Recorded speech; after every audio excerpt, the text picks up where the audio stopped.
Hello everyone, Anant academy of mathematics Gurugram में आप सभी का स्वागत है। मैं योगेश शर्मा आज आपको कराऊंगा बीटा एंड गामा फंक्शन वाला जो चैप्टर है, सेकंड चैप्टर, उसकी 2.2 का A to Z एक एक क्वेश्चन को सोल्व करके आपको मैं कराऊंगा। आप उस क्वेश्चन को ध्यान से देखिए। अगर मेरा चैनल सब्सक्राइब नहीं किया है तो उसे करिए, ताकि जैसी कोई न्यू वीडियो अपलोड हो तो आपके पास नोटिफिकेशन आ जाए। तो सबसे पहले तो मैं आपको गामा फंक्शन बता चुका हूँ कि गामा फंक्शन एक्चुअली होता क्या है। उससे रिलेटेड मैं एग्जाम्पल भी आपको बता चुका हूँ। अब हम 1 बाय 1 करके एक एक क्वेश्चन को देखेंगे कि भाई एक्सरसाइज जो है वो आपके पास है 2.2।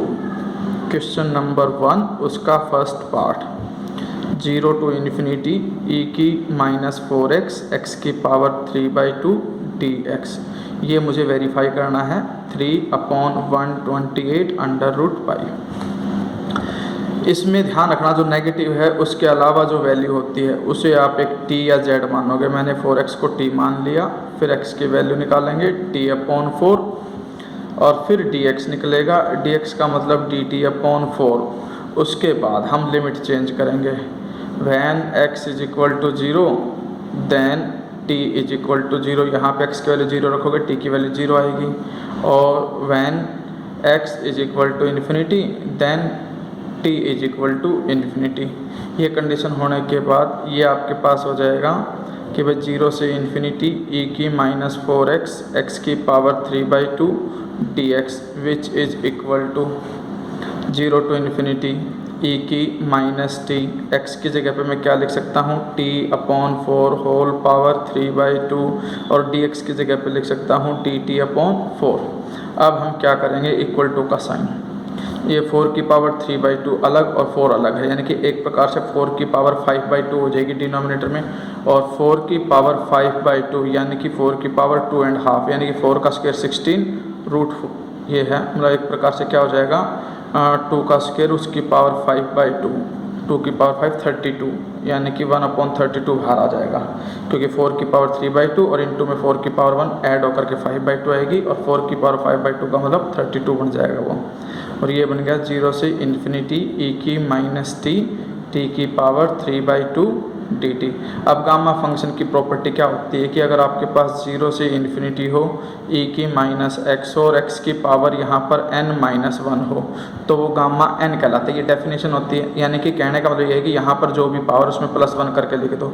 3/2 है, उसमें +1 करके गामा लगा दो 5/2। अब हमारे पास दूसरी जो चीज़ आती है, देखो 1/32 यहाँ था, वो तो रहेगा ही रहेगा। अब गामा को कैसे सोल्व करते हैं, गामा के अंदर जब ऐसी न्यूमेरिकल वैल्यू आए तो आप क्या करोगे। एक तरीका बता देता हूँ मैं तुम्हें कि जैसे कि मान लो गामा 5/2 है, तो सबसे पहले तो इसमें से 1 माइनस करो। 1 माइनस करने पे क्या आएगा, 3/2। अब 3/2 में से भी 1 माइनस करो, 1/2। अब और अगर मैं -1 करता हूँ तो वो नेगेटिव में हो जाएगा, इसीलिए बस 1/2 तक जाएंगे, और जो लास्ट वैल्यू लिखते हो वही गामा के अंदर लिखी जाएगी। यानी कि ये पैटर्न है इसको सोल्व करने का। एक और इस तरीका देखो, जैसे मान लो गामा 7/2 है, तो सोल्व करने का तरीका होगा 1 माइनस कर दो। 7/2 - 1 होता है 5/2। एक और माइनस करोगे 3/2, फिर 1 और माइनस करोगे तो 1/2, और फिर गामा 1/2। सेम वे में वैसे मान लो 9/2 है तो 1 माइनस करते चले जाओ। 9/2 में से -1 क्या, 7/2, फिर 1 माइनस क्या, 5/2, फिर 1 माइनस का 3/2, फिर 1 माइनस का गामा, और लास्ट में जो बचता है वही गामा के अंदर। और गामा 1/2 की वैल्यू मैं पहले प्रूफ करके दिखा चुका, √π होती है। तो अब आपके पास जो मेन क्वेश्चन था, उस क्वेश्चन को तो यहाँ पे i मान करके चलो कि भाई ये i है, i इज इक्वल टू, ठीक है, 1/32 था ही, गामा 5/2 है। फिर इसको सिंप्लीफाई करो, 5/2 में से 1 माइनस और 3/2, फिर 1 माइनस और 1/2 और गामा 1/2। ये आपके पास सोल्व होकर क्या गया, 32 इंटू में 2 64 इंटू 2 128, गामा 1/2 की वैल्यू √π। और यही हमें क्वेश्चन के अंदर भी वेरीफाई करना था। तो फर्स्ट पार्ट हो गया इसका। सेकंड पार्ट को देखिए अब आप, क्वेश्चन नंबर 1 उसके सेकंड पार्ट को अगर हम देखते हैं तो वो आपके पास ये है, 0 से इन्फिनिटी x की क्यूब e की -x dx। इसमें तो ऑलरेडी आपके पास फॉर्म बनी हुई है, सीधा सीधा जितनी पावर है उसमें 1 ऐड करके गामा के अंदर लिख दो। और अगर आपके पास फ्रैक्शन में वैल्यू नहीं है तो सीधा सीधा एक घटा करके उसका फैक्टोरियल कर दो, और 3 फैक्टोरियल होता है और 6, 3 × 2 × 1 करके। फिर थर्ड पार्ट, क्वेश्चन नंबर 1 उसका थर्ड पार्ट है आपके पास 0 to infinity e की minus x cube D x. इसके अंदर हम क्या करते हैं, जो ये पावर है नेगेटिव को हटा करके जो ये पावर है इसको t मान लेंगे। x की क्यूब t आ गया, x की वैल्यू आ गई t की पावर 1/3, फिर डेरिवेटिव कर दो dx 1/3 आगे t की पावर 1/3 -1 यानी कि -2/3 और dt। ये वैल्यू सारी यहाँ रखो, लिमिट वही है, अगर 0 रखोगे तो 0 ही आएगी और इन्फिनिटी पुट करोगे इन्फिनिटी का क्यूब इन्फिनिटी ही होता है। ये i मान करके चलो, i = 0 से इन्फिनिटी e की माइनस टी dx की जगह पे आ जाएगा 1/3 t की पावर -2/3 dt। ये आ जाएगा आपके पास 1/3 तो बाहर, 0 से इन्फिनिटी e की माइनस टी और t की पावर -2/3 dt। इसमें आप क्या करोगे, जितनी पावर है उसमें +1 कर दो और वो गामा के अंदर लिख दो। जो 1/3 था बाहर वो तो 1/3 बाहर ही रहेगा। -2/3 में जब +1 करूँगा तो क्या आएगा, 1/3 आएगा, यानी कि 1/3 गामा 1/3। यही आपका आंसर है, ठीक है। लेकिन एक चीज़ और, जो चीज़ बाहर है और जो चीज़ अंदर है अगर वो दोनों सेम है, यानी कि एक प्रकार से n गामा n वो होता है n+1, ठीक है, ये चीज़ होती है। तो सेम वे में इसको मैं लिख सकता हूँ 1/3 बाहर है 1/3 अंदर है, ये फॉर्मूला याद रख लेना, n गामा n होता है गामा n+1। तो 1/3 बाहर है 1/3 अंदर है, तो गामा के अंदर 1/3 +1 which is equal to gamma 4/3। ये आंसर आ जाएगा आपके पास, ठीक है। तो ये दिखने में वैसे आसान थे, लेकिन ये छोटी छोटी चीज़ें जैसे कि ये है और इससे पहले वाला ये सोल्व करने वाले, ये क्वेश्चन के अंदर अगर आपको ना पता हो तो आपका आंसर मैच नहीं करेगा। इसीलिए बच्चे क्या करते हैं, आधा अधूरा पढ़ लेते हैं, पूरा ध्यान से प्रैक्टिस करते नहीं, और फिर किसी न किसी क्वेश्चन में कोई ना कोई प्रॉब्लम अटक जाती है, जिस वजह से वो एग्ज़ाम में सोल्व नहीं हो पाते। अब देखो इसका क्वेश्चन नंबर 1 का fourth part, 0 to infinity e की -a² x² dx is equal to में √π/2 है, ये मुझे वेरीफाई करना है। तो हम इसमें नेगेटिव को छोड़ करके जो भी पावर है उसको t मान लेंगे, वहाँ से x² की वैल्यू आ जाएगी t/a², फर्दर इम्प्लॉय करके x की वैल्यू आ जाएगी √t/a, फिर dx की वैल्यू आ जाएगी 1/a तो कांस्टेंट, √t का डेरिवेटिव 1/2 √t dt। लिमिट वही है 0 पर 0 और इन्फिनिटी पर infinity. i = 0 to infinity e इसकी -t dx की वैल्यू है आपके पास dt/2a √t। जो कांस्टेंट टर्म है वो तो बाहर, 0 से इन्फिनिटी e की -t, √t डिनोमिनेटर में है, ऊपर जा कर के -1/2 dt, और ये हो जाएगा 1/2a गामा जो भी पावर है उसमें +1 कर दो, -1/2 में +1 करोगे तो प्लस का 1/2 आ जाएगा, और प्लस के 1/2 की वैल्यू होती है √π, 1/2a √π। यही हमें आंसर वेरीफाई करना था, ठीक है। फिर हम आते हैं फिफ्थ पार्ट पर। जो इसका फिफ्थ पार्ट है वो ये है कि 0 to 1 आपके पास क्या है फिफ्थ पार्ट में, हाँ, लिमिट जो है 0 to infinity है, x की पावर 6 है e की -2x dx, ये कंडीशन है। अब हम जो यहाँ पर होता है माइनस को छोड़ करके उसको क्या मान लेंगे, t, x की वैल्यू आ जाएगी t/2, फिर dx यानी कि दोनों तरफ डेरिवेटिव कर देना। अब हमारे पास क्या है, dx की वैल्यू dt/2 आ गई। अब हम ये वैल्यू यहाँ पे पुटअप करेंगे, लिमिट 0 रखोगे तो 0 ही आएगा और इन्फिनिटी रखोगे तो इन्फिनिटी ही आएगा।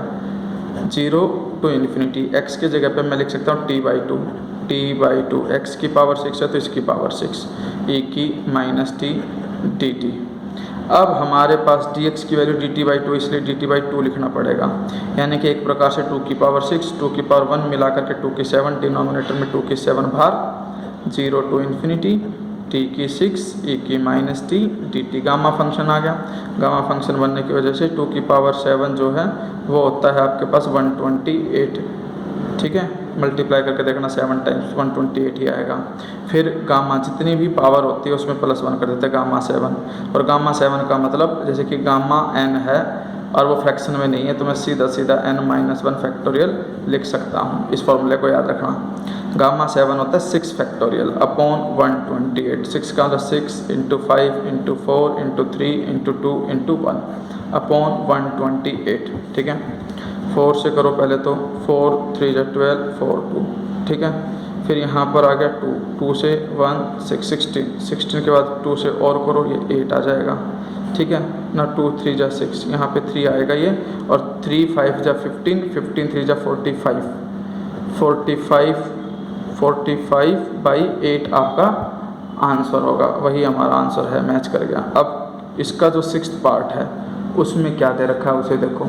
6th में ये है 0 to ∞ 4x की पावर 4 e की पावर माइनस x की पावर 4 और dx, वो हमें गामा 5/4 के इक्वल प्रूफ करना है।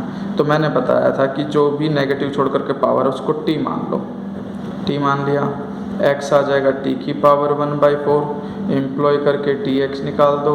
dx का मतलब डेरिवेटिव करोगे 1/4, आगे 1/4 में से -1 करोगे तो एक प्रकार से -3/4 आ जाएगा, और इंटू dt। लिमिट वही है, 0 रखोगे तो 0 आएगी, इन्फिनिटी रखोगे तो इन्फिनिटी आएगी। अब ये सारा कुछ इस पर रखो, 0 to ∞, 4 as it is. x की पावर 4 को मैंने क्या माना है, t, तो इसको मैं क्या लिख देता हूँ, t। फिर e की -t, dx की वैल्यू हमारे पास आ गई 1/4 t की पावर -3/4 dt। इस 4 से 4 कैंसिल। अब हमारे पास कंडीशन क्या है कि 0 से इन्फिनिटी है, ये t है, ये t की -3/4 है। दोनों पावर को ऐड करोगे क्योंकि मल्टीप्लाई में पावर ऐड हो जाती है, तो 1 माइनस में 3/4 यानी कि 16 होकर के 1/4 पावर बचेगा, और e की -t।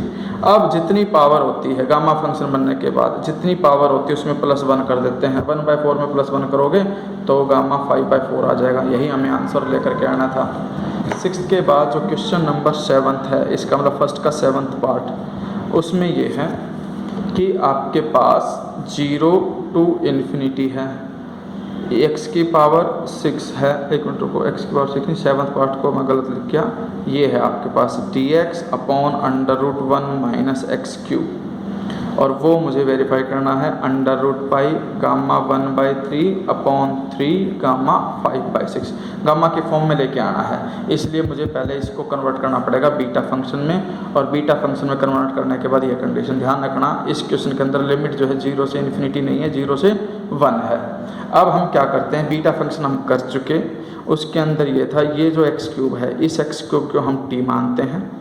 यहाँ से x की वैल्यू आ जाएगी t की पावर 1/3, फिर dx की वैल्यू आ जाएगी आपके पास 1/3, आगे 1/3 -1 करके -2/3 dt, और ये हो जाएगा आपके पास। लिमिट वही है, 0 रखोगे तो 0 ही लिमिट आएगी, और 1 रखोगे तो t की वैल्यू 1 ही आएगी, यानी कि 0 to 1 लिमिट रहेगी।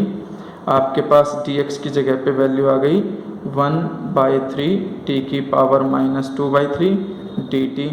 डिनोमिनेटर में क्या था, 1 - t, √1 - x³ को मैंने t माना था। अब हमारे पास कंडीशन ये होगी, जो 1/3 है वो तो बाहर, 0 to 1 t की पावर -2/3, जो ये डिनोमिनेटर में हो ऊपर जा करके 1 - t की पावर -1/2 dt। अब ये बीटा फंक्शन बन गया। बीटा फंक्शन का मतलब बीटा लिख करके जो भी पावर है उसमें +1 कर दो, 1/3 -1/2 में +1 करोगे तो 1/2। और बीटा mn का फॉर्मूला मैं आपको बता चुका हूँ गामा की फॉर्म में, कि गामा m होता है, गामा n होता है, और गामा m+n होता है। तो यहाँ पर m है 1/3, n है 1/2, तो 1/3 तो बाहर लिखा, गामा 1/3, गामा 1/2, गामा 1/3 और +1/2, ये कंडीशन आ गई। अब 1/3 लिखा, गामा 1/3 लिखा, गामा 1/2 की वैल्यू मैं पहले बता चुका, √π होती है। 1/3 मतलब एलसीएम लोगे तो 2 और 3 5, गामा 5/6, यही मुझे वेरीफाई करना था, हो गया। अब हमारे पास है इसका क्वेश्चन नंबर फर्स्ट का 8th पार्ट। 8th पार्ट में ये है कि भाई आप क्या करोगे, 0 to ∞ x की पावर 5 e की -q² और x² dx। तो इसमें हम क्या करेंगे, जो भी नेगेटिव होकर के हटा के लिखोगे वो t मान लिया जाएगा। इसको मैंने टी मान लिया। एम्प्लॉय करके एक्स स्क्वायर की वैल्यू आ गई टी के अपॉन क्यू स्क्वायर। फिर उसके बाद फर्दर एम्प्लॉय किया, एक्स की वैल्यू आ जाएगी रूट टी अपॉन क्यू। फिर आपको क्या करना है, डी एक्स निकालना है, 1 अपॉन क्यू रूट टी का 1/2 root T into T T.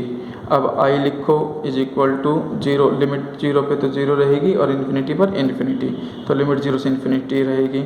X की जगह पे मैं लिख सकता हूँ root T upon Q. X की पावर 5 है तो इसकी पावर भी 5 ई की माइनस टी, और डी एक्स की जगह पे मैं लिख सकता हूँ D T upon 2 Q root T. अब इसको सिंप्लीफाई करो, ये तो क्यू की पावर 5 है डिनोमिनेटर में, ये क्यू की 1 है, तो यानी कि एक प्रकार से 2 क्यू की पावर 6 कांस्टेंट बाहर 0 से इन्फिनिटी। टी की पावर ये है 5/2 क्योंकि रूट टी है, रूट टी का टी की पावर 1/2, पावर 5 है तो 5/2 हो जाएगी। 5/2 तो वो है, और डिनोमिनेटर में 1/2 पावर और है -1/2, सोल्व करके 5 - 1 4/2 यानी कि 2 बचेगा। तो इसे मैं टी स्क्वेयर ई की माइनस टी लिख सकता हूँ, विच इज इक्वल टू 1/2 क्योंकि 6 टी स्क्वेयर है इसलिए गामा 3, और गामा 3 होता है 2 फैक्टोरियल, और 2 फैक्टोरियल का मतलब 2 फैक्टोरियल अपॉन 2 क्यू की पावर 6, 2 फैक्टोरियल 2 ही होती है, तो ये कैंसिल, आंसर सिर्फ 1/क्यू की पावर 6। तो ये तो थे क्वेश्चन नंबर 1 के 8 पार्ट। अब मैं क्वेश्चन नंबर 2 पर आता हूँ, जहाँ पर बीटा फंक्शन को गामा फंक्शन में कन्वर्ट किया जाएगा। ठीक है, क्वेश्चन नंबर 2 उसका फर्स्ट पार्ट क्या है, 0 to 1 एक्स की पावर 4 1 माइनस एक्स की होल क्यूब है डी एक्स। ये ऑलरेडी बीटा की फॉर्म में है, तो मैं इसको डायरेक्टली क्या लिख सकता हूँ, बीटा जो पावर है ना 4 उसमें +1 कर दो 5 हो जाएगा, कॉमा 3 है पावर उसमें +1 कर दो 4, बीटा एम एन आ गया। इसका मतलब gamma M gamma N upon gamma M plus N. 5 gamma 5 का मतलब 4 फैक्टोरियल 3 फैक्टोरियल 5 + 4 9 9 - 1 करके 8 फैक्टोरियल, क्योंकि गामा एन का फॉर्मूला होता है n - 1 फैक्टोरियल। तो ये फॉर्मूला याद रख लेना, उसी का यहाँ पे यूज हुआ है। अब इसको कैलकुलेट कर देना, 4 × 3 × 2 × 1 और 3 फैक्टोरियल की वैल्यू 6 होती है, नीचे 8 फैक्टोरियल तो 8 × 7 × 6 × 5 × 4 × 3 × 2 × 1। ये तो सारी की सारी वैल्यू इससे कैंसिल हो गई, 6 से 6 कैंसिल हो गया। इसको मल्टीप्लाई करके लिख देना, 280 आएगा आपके पास, क्योंकि 8 × 5 40, 40 × 7 280।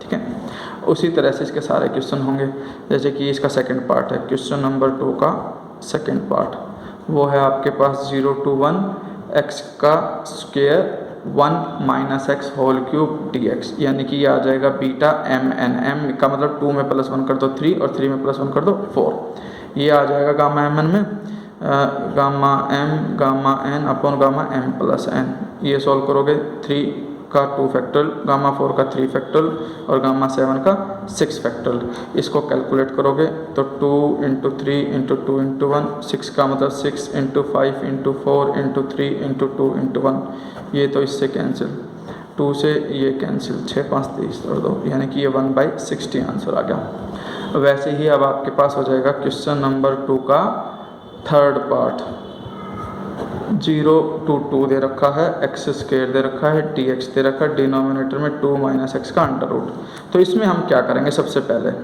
जो ये दे रखा है इसमें कुछ ऐसा करना है कि 1 - t बन जाए। 1 - t के लिए हम x को ऐसा सब्स्टिट्यूट करते हैं, भाई t तो लिखेंगे, जो भी यहाँ होता है वो साथ में लिखना होता है। फिर dx लिखोगे 2 dt, लिमिट के लिए व्हेन x = 0 t की वैल्यू 0 आएगी, लेकिन जैसे ही मैं x की वैल्यू 2 रखूँगा, 2 रखते ही 2 से 2 कैंसिल, t की लिमिट 1 आ जाएगी, और ये उठा करके यहाँ लिख दो, limit 0 to 1 x square, x की वैल्यू है 2t तो उसका स्क्वायर, डिनोमिनेटर में √2 - 2t और dx की जगह पर 2 dt। अब देखो 2 का स्क्वायर है और एक पावर यहाँ पे 2 की पावर 3 है कुल मिला करके, और नीचे √2 कॉमन आएगा वो बाहर आ जाएगा, 0 to 1 t का स्क्वायर, और ये जो 1 - t अंडर रूट में डिनोमिनेटर में ऊपर जा करके -1/2 dt, यानी कि वो एक बीटा फंक्शन बन जाएगा। 3 में से 1/2 पावर माइनस करो तो 2 की पावर आ जाएगी 5/2, 3 - 1/2 5/2 होता है। और ये बीटा एम एन का मतलब जो 2 पावर 2 उसमें +1 3, इसमें पावर +1 करोगे तो 1/2 ऐड होकर के ये कंडीशन आ जाएगी। इसको फिर आगे सिंप्लीफाई करो, और सिंप्लीफाई करने का तरीका क्या है, इसको कैसे लिखोगे भाई, 2 की पावर 5/2 तो हो जाएगा 2 का स्क्वायर इंटू में 2 की power 1/2 gamma M gamma N upon gamma M plus M, ये फॉर्मूला है। अब ये तो हो गया 2 का स्क्वायर 4 होता है, 4√2 क्योंकि रूट में लिख दिया। गामा 3 का मतलब 2 फैक्टोरियल, 2 फैक्टोरियल वैल्यू 2 होती है। गामा 1/2 उसकी वैल्यू √π होती है। ये सोल्व होकर के 7/2 आएगा। और मैं बता चुका हूँ पहले ही कि अगर आपके पास गामा के अंदर 7/2 है तो उसे मैं लिखूँगा 5/2, 3/2, 1/2 और गामा 1/2 ये लिखूँगा। तो वही चीज़ यहाँ पर करनी पड़ेगी, 5/2, 3/2, 1/2 और गामा 1/2। गामा 1/2 की वैल्यू √π होती है, √π की वजह से ये हो जाएगा कैंसिल। फिर 2 × 2 × 2 8 ऊपर जा करके मल्टीप्लाई हो जाएगा, 8 2 जा 16, 16 4 जा 64√2 अपॉन 5 × 3 15, ये आपका आंसर आ जाएगा। इसके बाद हमारे पास जो फोर्थ पार्ट है, क्वेश्चन नंबर 2 जो है उसका फोर्थ पार्ट, वो क्या है? फोर्थ पार्ट में है आपके पास 0 to 1 dx अपॉन √1 - x के n dx। तो ये मुश्किल नहीं है, इसको मुझे ये वेरीफाई करना है, √π गामा 1/n अपॉन n और गामा 1/n + 1/2 ये वेरीफाई करना है। तो इसके लिए हमारे पास जो 1 माइनस में होता है यानी कि x के n, इसको t मानते हैं। यहाँ से x आ जाएगा t की पावर 1/n क्योंकि n उधर जा करके हो जाएगा 1/n। फिर dx 1/n आगे, t की पावर 1/n - 1 इंटू dt, और सिंप्लीफाई करोगे तो 1/n t की पावर 1/n - 1 यानी कि 1 - n अपॉन n, ये कंडीशन आ गई। या फिर इसको इसी फॉर्म में रहने दो, 1/n - 1 और dt, ठीक है।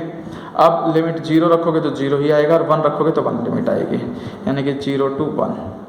ये नीचे है डिनोमिनेटर में, ऊपर जाकर के पावर 1 माइनस हो जाएगी, यानी कि 1 - t होल पावर, क्योंकि x के n को t माना था तो 1 - t, रूट में है ऊपर जाकर के पावर -1/2। dx की वैल्यू मैं लिख सकता हूँ ये 1/n t की पावर 1/n - 1 और dt। ये जो 1/n है ये तो आगे आ गया 0 to 1, ये जो t है t की पावर 1/n - 1 और 1 - t की पावर -1/2 dt, ये तो 1/n हो गया। गामा जो भी यहाँ पावर होती है उसमें +1 करके लिखोगे बीटा के अंदर, तो 1/n -1 में +1 करोगे तो 1/n आएगा, और कॉमा -1/2 में +1 करोगे तो 1/2 ब्रैकेट क्लोज। इसमें फिर वो फॉर्मूला लगा दो, gamma n upon gamma m + n। ये देखो, ये गामा 1/n तो रहेगा एज इट इज़, गामा 1/2 की वैल्यू होती है √π, उसको मैं पहले लिख देता हूँ, अपॉन में ये n और गामा के अंदर 1/n + 1/2, यही मुझे वेरीफाई करना था, ये आपका आंसर आ गया। इसके बाद सेकंड का लास्ट क्वेश्चन बचता है, 2 का 5th पार्ट, थोड़ा सा ध्यान से देखना इसको। इसमें लिमिट है आपके पास -1 से इन्फिनिटी, और -1 से इन्फिनिटी है आपके पास, और क्वेश्चन दे रखा है x + 1 upon x + 2 whole power 6, यानी कि ये एक स्पेसिफिक क्वेश्चन है जिसमें पर्टिकुलर जो आपका सब्स्टिट्यूशन, इन्होंने हिंट भी दे रखा है कि भाई x + 1 अपॉन x + 2 को z मानना। तो इसमें सबसे पहले हम क्या करेंगे, क्रॉस मल्टीप्लाई करेंगे, यानी कि जो ये हमने माना था इसको क्रॉस मल्टीप्लाई करो, x + 1 = z इंटू x + 2, यहाँ पर x + 1 = zx + 2z, x minus में zx = 2z - 1। इससे क्या होगा, x कॉमन 1 - z = में 2z - 1 अपॉन, हाँ यही रहेगा, और x की वैल्यू यहाँ से आ जाएगी 2z - 1 अपॉन 1 - z। सोल्व करके x आने का मतलब dx निकालेंगे u अपॉन v से, 1/z as it is, 2z का 2, फिर माइनस में 2z - 1 as it is, 1 - z का डेरिवेटिव -1 अपॉन 1 - z का होल स्क्वायर dz, ये कंडीशन आ गई। अब आपको क्या करना है इसके लिए, आगे देखो, इसको और थोड़ा सा सिंप्लीफाई करो, ये हो जाएगा 2 minus 2z minus minus plus 2z minus plus फिर minus minus 1 upon 1 minus Z का होल स्क्वायर डी जेड, ये कैंसिल सोल्व होकर के आ गया 1 अपॉन 1 माइनस जेड का स्क्वायर डी जेड। लिमिट ध्यान से देखना, लिमिट जब आप इन्फिनिटी रखोगे इसके अंदर, इन्फिनिटी रखने पे 1 आएगा। कैसे 1 आएगा वो भी देखो, limit x tends to infinity रखता हूँ मैं, तो x plus 1 upon x plus 2, infinity by infinity form आएगा, यानी कि इसका डेरिवेटिव अलग इसका डेरिवेटिव अलग, वो 1 बाई 1 होकर के 1 ही लिमिट आ जाएगी। और माइनस 1 रखूँगा तो माइनस 1 प्लस 1 0, यानी कि जब माइनस 1 रखा तो 0 आ गया, इन्फिनिटी रखा तो 1 लिमिट आ गई। ये आपके पास आ जाएगा 0 to 1 तो लिमिट। यहाँ पर x की वैल्यू मैं निकाल चुका था 2z minus 1 upon 1 minus Z, यानी कि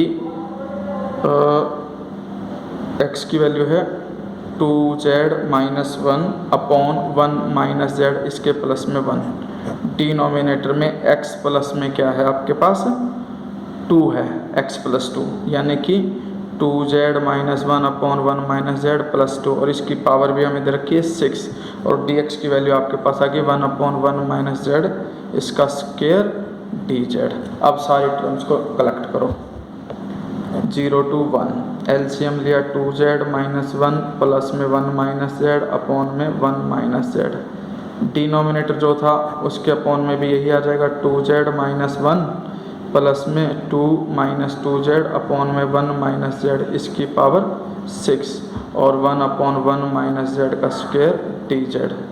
इसमें क्या है सोल्व करके 0 to 1, माइनस 1 से 1 cancel, 2z minus Z, Z बचा, ये अपॉन में 1 माइनस जेड, ये जो 1 माइनस जेड है ये ऊपर जा कर के 1 माइनस जेड की पावर 6 रह जाएगा।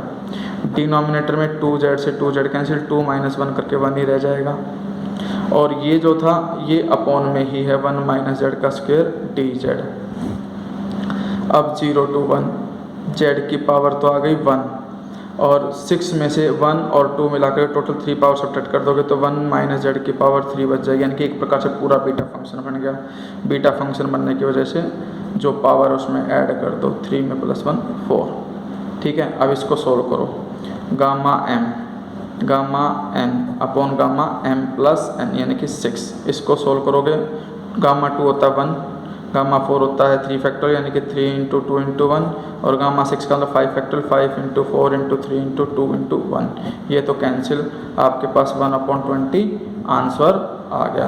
तो ये थे आपके पास क्वेश्चन नंबर 1 और क्वेश्चन नंबर 2 के सभी पार्ट। इससे जो नेक्स्ट वीडियो होगी इससे आगे वाले क्वेश्चन मैं सोल्व करके दूंगा।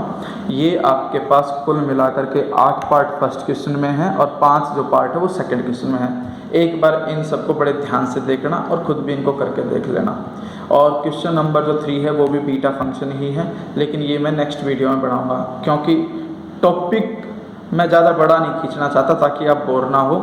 आधे घंटे की ही हर वीडियो में बनाया करूँगा ताकि आपका इंटरेस्ट बना रहे हर वीडियो के साथ। ठीक है, ज़्यादा से ज़्यादा शेयर करें, मेरे चैनल को ज़रूर सब्सक्राइब करें। Thank you.